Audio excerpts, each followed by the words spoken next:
Bismillahirrahmanirrahim. Bismillahirrahmanirrahim. Assalamualaikum warahmatullahi wabarakatuh. Allah subhanahu wa ta'ala berfirman, A'udzu billahi minasyaitonir rajim.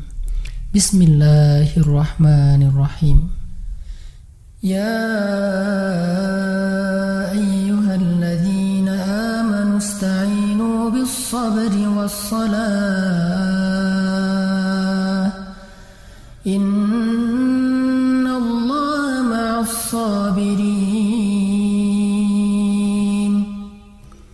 Innallaha ma'as-sabirin.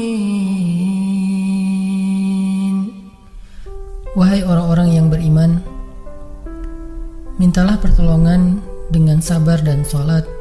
Sesungguhnya Allah bersama dengan orang-orang yang sabar. Kita sering mendengar ayat ini disampaikan oleh para ulama, para da'i, para ustadz, tentang bahwa salah satu di antara cara menjemput pertolongan Allah subhanahu wa ta'ala itu adalah dengan melakukan ibadah sholat. Pertanyaannya adalah, sholat yang seperti apakah yang bisa menjemput pertolongan Allah dalam kehidupan kita pada saat kita sedang mengalami ujian yang berat? Banyak orang yang bilang, saya sholat tapi kok hidup saya gini-gini aja. Banyak orang yang bilang, saya udah sholat tetapi kok doa saya belum diijabah. Saya udah sholat tapi kok masalah saya masih belum selesai. Saya udah sholat tetapi kok musibah saya terus beruntun, tidak pernah berhenti. Saya udah sholat tapi kok musibah terus terjadi dalam hidup saya. Sehingga teman-teman yang dirahmati Allah, kita perlu belajar sholat yang seperti apa yang bisa menjemput pertolongan Allah subhanahu wa ta'ala secara ajaib. Mari kita renungkan sebuah kisah yang pernah disampaikan oleh sahabat Anas bin Malik radhiyallahu an, bahwa dahulu di masa Nabi ada seorang laki-laki di kota Madinah yang melakukan perjalanan antara Syam ke Madinah untuk berdagang. Di tengah perjalanan, laki-laki ini dirampok oleh para perampok. Dia diberhentikan oleh seorang laki-laki, kemudian hartanya diambil, lalu setelahnya laki-laki itu menghunuskan pedang kepada orang ini. Pedagang ini mengatakan, wahai fulan, jika engkau menginginkan hartaku, ambillah, tapi biarkanlah aku melanjutkan perjalanan. Perampok itu mengatakan, adapun harta itu sudah menjadi milikku. Sekarang aku menginginkanmu, aku ingin membunuhmu. Merasa tidak punya pilihan, akhirnya pedagang ini mengatakan, wahai fulan, jika engkau ingin menyakitiku, membunuhku, maka lakukanlah. Tetapi sebelumnya, berilah aku kesempatan untuk melaksanakan sholat 2 rakaat. Lalu perampok ini mengatakan, ya sudah, kalau begitu, sholatlah, aku akan berikan engkau waktu sebentar. Maka pedagang ini pun mendirikan sholat dengan sholat yang sangat khusyuk. Di dalam sholat, laki-laki ini setelah membaca Al-Fatihah, dia membaca sebuah ayat di dalam surat An-Naml ayat 62. Apa ayatnya? Dia membaca kalimat, Amman yujibul muttarra idza da'ah. Amman yujibul muttarra idza da'ah wa yakshifus su'a wa yaj'alukum khulafa'al ard. A ilahum ma'allah. A ilahum ma'allah. Qalilan ma tadhakkarun. Bukankah dialah Allah yang memperkenankan doa orang yang dalam kesulitan apabila dia berdoa kepadanya, dan menghilangkan kesusahan dan menjadikan kalian sebagai khalifah di muka bumi? Apakah di samping Allah ada Tuhan lain yang patut disembah atau dimintai pertolongan? sedikit sekali dari nikmat Allah yang kalian ingat. Shadaqallahul azim. Teman-teman yang dirahmati Allah Subhanahu wa taala, inilah ayat yang dibaca oleh pedagang tadi ketika dia sholat 2 rakaat. Dia membaca kalimat ini dengan penuh penghayatan dan perenungan. Dia mentadabburi ayat ini. Amma yujibul muttarra idza da'ah wa yakshifus su'. Bukankah dialah Allah yang memperkenankan doa orang-orang yang dalam kesulitan dan menghilangkan kesusahan? Dia menghayati ayat ini. Dia mentadabburi ayat ini.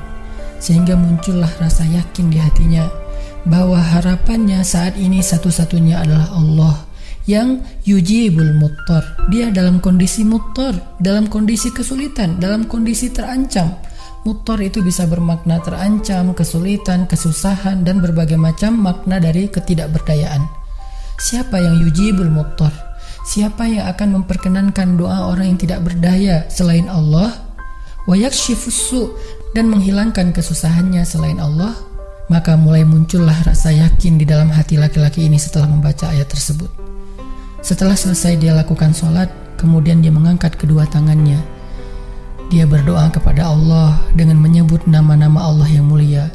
Ya Rabbi, wahai Tuhan yang maha pengasih, wahai Tuhan yang maha penyayang, wahai Tuhan yang memiliki arsy yang mulia, wahai Tuhan yang menampakkan makhluk, wahai Tuhan yang maha mengembalikan, wahai Tuhan yang maha melaksanakan apa yang Dia kehendaki. Aku mohon dengan cahayamu yang memenuhi sudut-sudut arsy-Mu. Hamba mohon kepadamu dengan kekuasaanmu yang menguasai makhluk-Mu dan dengan rahmat-Mu yang meliputi segala sesuatu. Tidak ada Tuhan yang berhak disembah selain Engkau, ya Allah. Wahai Tuhan yang maha penolong, tolonglah aku. Laki-laki ini berdoa meminta kepada Allah dengan menyebut kebesaran Allah di arsy, menyebut cahaya-cahaya yang dimiliki oleh Allah yang meliputi arsy-Nya yang mulia. Tiba-tiba setelah selesai berdoa, muncullah seorang laki-laki dengan pakaian hijau bercahaya. Dia mengendarai seekor kuda berwarna abu. Dia mengeluarkan pedang.